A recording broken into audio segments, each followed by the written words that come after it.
আসসালামু আলাইকুম ভিউয়ার্স, আজকে আমরা আসলাম একটা ছোটখাটো কৃষি প্রজেক্টে। সর্বপ্রথম কুশল গ্যান্ডারি আখ মোটামুটি আল্লাহ দিলে ভালোই হয়েছে।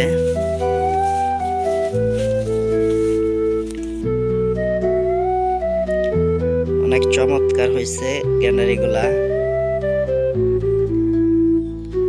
মোটামুটি 15 থেকে 20 ফিট লম্বা হইব।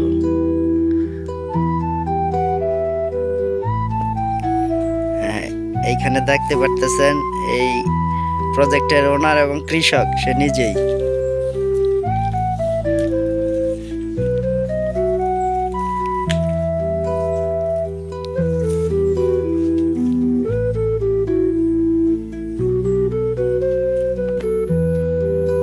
এখানে কালো মরিচ। এখন আমরা আছি কলা বাগানের মাঝখানে। আলহামদুলিল্লাহ অনেক সুন্দর কলা হয়েছে। আপনারা চাইলে সরাসরি এখানে দেখা শোনা করার পর, যাচাই বাছাই করার পর নিতে পারেন কলা। এখনো পুরো বাতি হয় নাই।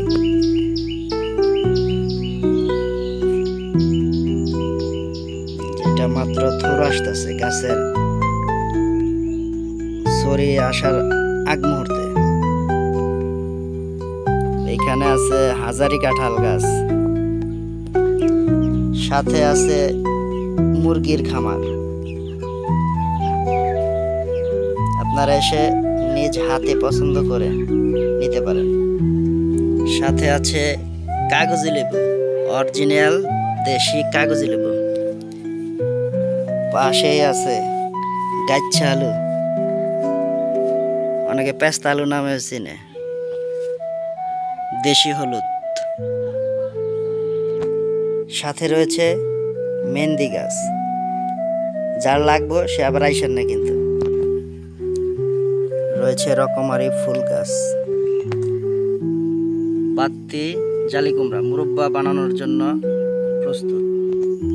কচি জালি কুমড়া ভাজি এবং তরকারির সাথে রান্না করা যাবে। রয়েছে মালটা গাছ, মালটা সহ আপনাদেরকে দেখাইলাম। এখানে রয়েছে ড্রাগন গাছ। এখানে ড্রাগন আসছে, মোটামুটি ভালোই আসছে। এই ড্রাগন খয়েরি কালার ধারণ করবে প্রাপ্তবয়স্ক হওয়ার পর। সাথে আছে বেগুন ক্ষেত, অনেক বিশাল, অনেক বড় বেগুন, কালা বেগুন আছে। পাশেই আছে দুধ কচু, যা কিনা অনেকের পছন্দের তালিকায়। লাল তীর ডাটা অনেক সফট, খাওয়ার জন্য উপযুক্ত। সাথে পাবেন গাছ পাকা পেঁপে, প্রচুর রয়েছে। যেটা আমরা বলি হিজলা পেঁপে, প্রচুর মিষ্টি হয়।